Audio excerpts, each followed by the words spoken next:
All right, let's go out to Lancaster, Pennsylvania, and talk to the incredible Lily. What's up, Lily? Hey, Dr. John. How you doing? Could not be better. Couldn't be better. What's up? So I'm just going to read you my original submission, if that's all right. Perfect. Just for backstory, my fiance and I got engaged back in May of this year. He had the blessing conversation, went really well. And then about 2 months after we got engaged, my parents sat me down and told me they were essentially taking back the blessing and rattled off to me an extensive list of character flaws and red flags that they saw in my fiance and our relationship. And ever since then, you can't triple stamp a double stamp. Yeah, it definitely caught me very off guard. It was very, very devastating to me. But ever since then, I've kind of been struggling with a lot of relationship anxiety and just kind of general anxiety and almost like depressive moods. Of course. Of course. Yeah. Yeah. Yeah. So Lily, your body's working perfectly. Okay. As it should. Yeah. Good grief. There's no takebacks, no Quincy's on this one. Read me the list. I would love to know what they just decided over 2 months that he was so terrible. Yeah. So it's a lot. They called him lazy, irresponsible, immature. Yeah. They thought that he had been mooching off of me and kind of manipulating me and rushing me into things that I wasn't ready for, didn't want to do. They didn't really like his career choice. What is They don't get a vote about that. What's his career choice? So it's a little bit more on the unconventional side. Is he a magician? He does. He is. How did you know? I just made that up. I promise. You're joking. No, I just made that up, dude. No, he's a magician and a juggler, but he works in ministry. So he tours to churches all over the Jesus juggler. Yeah, I mean. Oh my gosh. He's going to use that now. He is going to use that for sure. I would probably sit my daughter down and be like, hey, listen. Oh, geez. Okay, so how long have y'all been together? We've been together close to 2 years now. I'm not going to lie. I'm amazing at this job. Can we just say that out loud? Jesus juggler, magician. All right, take that back. I'm not that amazing. So here's a couple of things. Oh, geez. I don't know how to get into this. Let me just say it like this. Number one, they don't get a vote. I think with all of my heart, they love you. Yeah. And they would not be pulling the ripcord like they have if they didn't. I also think that people who love us and think they have our best interest at heart often insert themselves as a last-ditch effort. Like a truck is coming right at you, I'm going to scream and yell and shove you out of the way. And you may bang your head on the concrete, but you didn't get hit by a truck. And I feel like that's what they're doing right here, okay? Yeah. And I am very skeptical of unsolicited advice where somebody else, the person giving the advice, does not have any skin in the game. Okay? Yeah. And what I mean by that is they do have skin in the game, like it's going to affect their Thanksgiving or their precious little daughter, but their unsolicited advice implodes your life, not theirs. Yeah, definitely. Okay? And so I'm always skeptical of that. If you had sat down and said, hey, I'm feeling uncomfortable, can I ask y'all some just hard questions about marriage and dating and getting together? And then, like, people call my show, I got skin in the game. If I keep giving wrong answers, people are going to quit listening to the show, and I'm going to have to get another job, right? Yeah. So my question to you is any of the stuff they said, does any of it ring true? Has any of this stuff had a friend of yours, while y'all are just having a drink or having coffee, mentioned something similar along these lines? Honestly, no. I haven't had anyone else in my life really express these concerns about my relationship with him or just him in general. Okay. For the most part, everyone's reacted really positively to him being around, and our relationship. I'm not going to lie. There's been some things that I feel like I've almost been extra critical of since that conversation, just kind of in light of it. And that's where I kind of struggle with whether I'm trusting myself and my intuition and trusting my parents, or if I'm just looking really deeply into things that don't need to be looked really deeply into. And they're just kind of like... Give me an example. I mean, I think the biggest thing that kind of rang true with them is I struggle with his immaturity sometimes. And he is very emotionally mature. I would say even more emotionally mature than me in a lot of cases. But just kind of his like sense of humor. Sometimes he's not very socially aware. And I kind of equate that to being a little bit more on the immature side. I don't have any experience with that at all. Not even a little bit. Or maybe one day, like me, he'll make a living doing that. Once he moves away from Jesus juggling, then he'll do yeah. And let's be honest, if he's still doing Jesus juggling when he's in his 40s, then I mean maybe. But here's the thing. I guess maturity is probably on a spectrum. I made a joke the other day at the dinner table, and my 13-year-old looked at me and was like, "Dad, when are you going to grow up?" Right? So, I mean, part of me is like, yeah, but also there is a social awareness to that, right? And then there's a time and a place. And in my house, at my table with my 13-year-old, I can make jokes that I'm not going to make out in public or whatever. But he is a magician and a juggler. So I would hope he's got like a sense of humor that would match that. But absolutely, yeah. Here's what I would do. Is there one or two things that are sitting heavy on your soul? If he thinks fart jokes are funny and butt crack jokes are funny, that can be as simple as, hey, there's a time and place, and this isn't funny here. Yeah. And if he goes, hey, you know what? Forget you. You this is who I am. Then your parents are right. Run from that guy. Yeah. But if he goes, I know, dude, I need to like just work on time and place. You're right. Then he sounds a lot like a guy I know named John, and he could probably come a long way. Fair enough? Yeah, and he definitely is the latter. Like, yeah, he's honestly been an awesome partner for me, and I kind of feel bad going through all of this anxiety with him. He supported me so much through it and really fostered my growth through it, which has been amazing. And I just feel bad that I have all of this relationship anxiety about a person who I know is very good for me and a very healthy partner. Don't feel bad about it. Your parents said, if you select him, you are unselecting us. We are opting out of relationship with you if you choose this. Yeah. That's not something to shy away from. You need to head directly into that. Because that's a very real thing.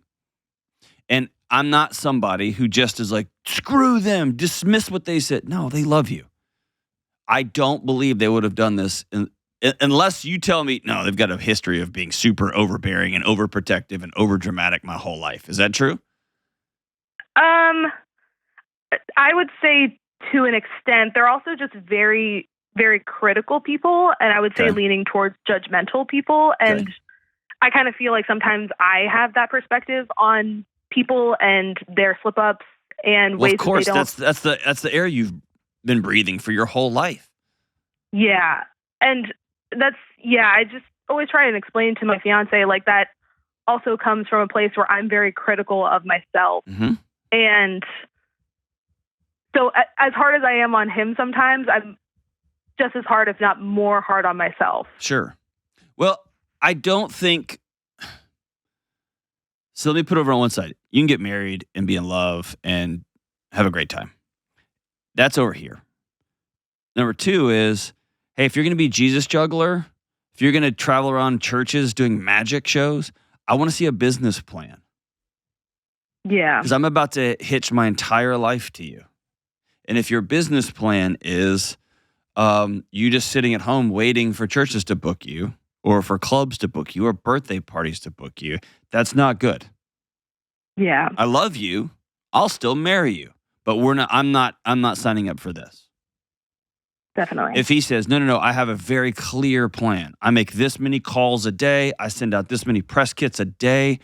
I also I only want to be doing big theaters, or I only want to be doing big churches for X dollars, but I also know that I got to pay bills, so I'll do birthday parties and all that kind of stuff on the side, even though it's not glamorous. Great. That's somebody who's out hustling. And will he be doing this in 10 or 15 years? Probably not. But the experience of hustling, the experience of walking into God knows however many different situations and learning how to read a room and learning how to be kind and open to people, learning how to deal with business. That's why I'm where I'm at right now, because of those skills. Yeah. And so I wouldn't, those skills help me be the chief student affairs officer at a university. I mean, those skills are helpful anywhere you go. And so I don't have any problem with him trying to make a living as a magician. I'm worried if you think he's going to be 36 and still trying to eke it out. But that's you guys sitting down and being honest about the business plan of this whole thing. Yeah. Right? Yeah, and we've done that, and I completely trust him. I've seen him put in the hard work and this was his first year going full-time with his own business, and it's been more successful than either of us anticipated because he's worked really, really hard at it. What does success mean? How much money will he make this calendar year? This calendar year, he'll make $50,000. Okay. Yeah, that means he's hustling. Good for him. Yeah. Do your parents know that? I've tried to talk to them about it. Okay. They've expressed concern a couple times, not seriously, but they've just kind of asked about it. And I always have tried to explain to them how much I see him work on a day-to-day basis, the way that he doesn't really take many breaks. Hey, how much of this is your parents don't want to tell their friends at the country club that when they say, well, what does he do? And they say he's a magician. How much of this is just protecting their own fragile little identities? Because now I'm starting to get mad at them. I was on their side when this call first started, but now I'm starting to turn on your parents. Yeah, I think in retrospect, as I've moved further away from the conversation, I've kind of started to feel that way too. Okay. I think it's probably a little bit of that, a little bit of an appearance thing.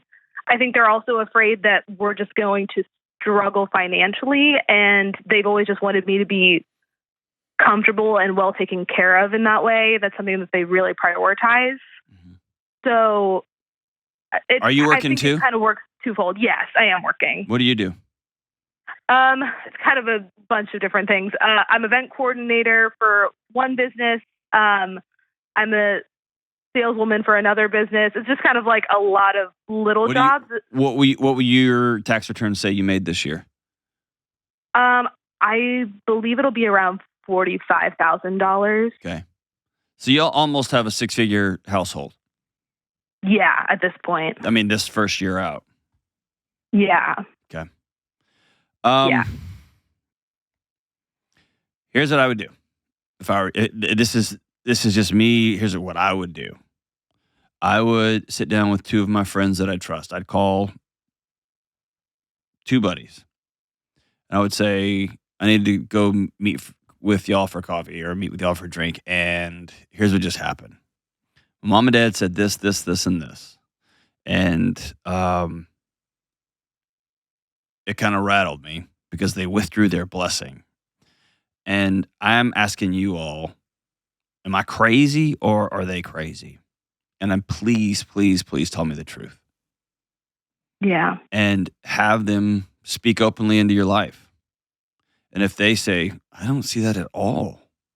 Like, yeah, he's like a professional juggler. That's not normal, but no, he loves you and takes care of you and shows up. I wish he hadn't made those, jokes about bras at the funeral, but I give them an opportunity to speak into it. Okay. Yeah. And so that's just friends speaking into it. The second thing is you're going to have to come up with some sort of circle back with your parents. Exactly. That's my biggest concern right now. Hey, here's the deal. They have drawn their boundary. If you're into this, we are withdrawing from you. And I think you can circle up and say, hey, I've thought about what she said. And based on this conversation, let's just assume your friends say, no, your mom and dad are nuts. They always have been. We've watched them just beat you down for all these years. Or, no, they're actually right. This isn't good. Um, Yeah. then circle back with your parents and say, hey, I got some additional wisdom, some additional whatever. This wedding is happening on this day. And if you choose to not be in a relationship with me because of that, that's a choice y'all are making. Y'all are grown-ups. Y'all get to make that. I want y'all to know that it will break my heart. But I respect your decision as adults. And I wish y'all the best. And then you got to go make some grown-up decisions, because that's probably going to come with some money that they're going to put towards the wedding. It's probably going to come with all sorts of hooks and strings, and your integrity and your relationships aren't worth that, however heavy it feels right now. Yeah. You know what I mean? Yeah, absolutely. But don't cash out your integrity and your relationship for a fancy wedding. Yeah. No, it's definitely not the plan. That's gross. Yeah. Yeah. And also, don't just throw away wisdom from two people who love you, however misguided it might be. Double check it with somebody else. Yeah. Why does that make you nervous? It honestly, it really doesn't. And I actually have, in the aftermath of it, I have done that with a couple people that I really trust. Mm-hmm. And those are the people that are telling me that they don't see what my parents see, and they're almost as blindsided as I am by my parents' reaction. Cool. So yeah, I've honestly already kind of gotten that confirmation from other people that I trust. Mm-hmm.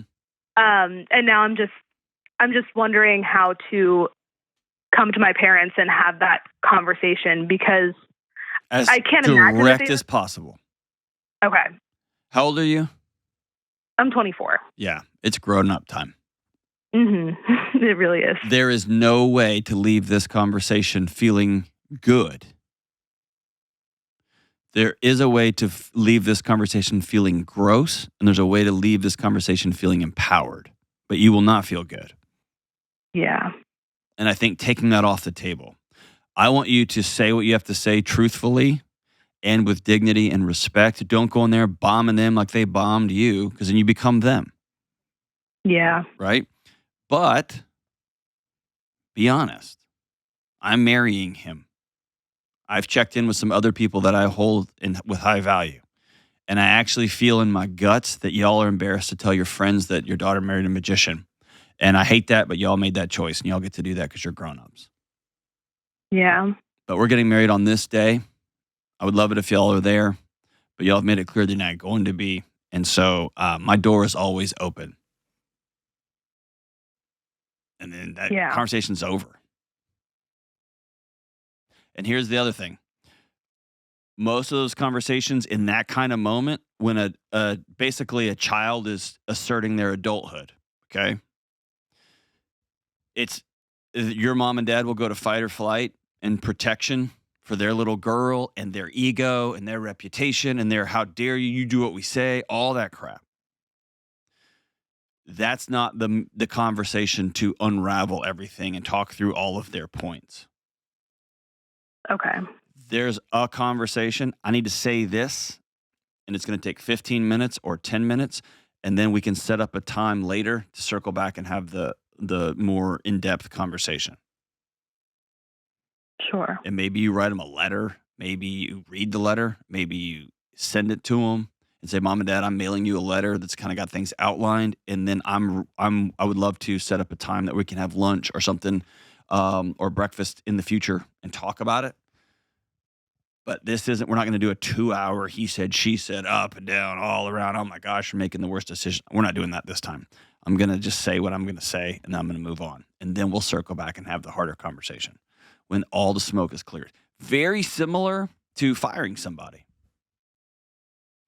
The moment you tell somebody, I'm letting you go, you're fired, that is not the time to negotiate, to go through everything, and then this, and then all that should have happened.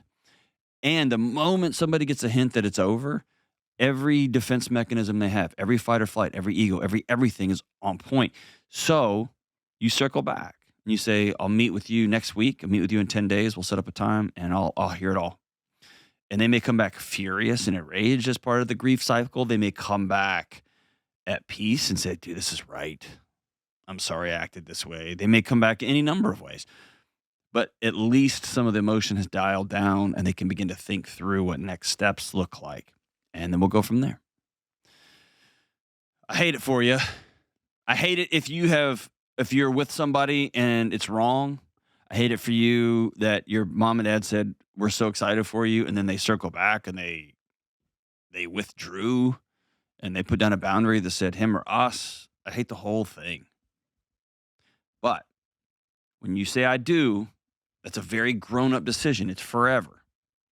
And with grown-up decisions come grown-up consequences and grown-up responses. And this is Exhibit A. I wish it wasn't the case. It's not how any of us would draw it up. We want mom and dad to ride or die with us, but your mom and dad have said, we draw a line right here.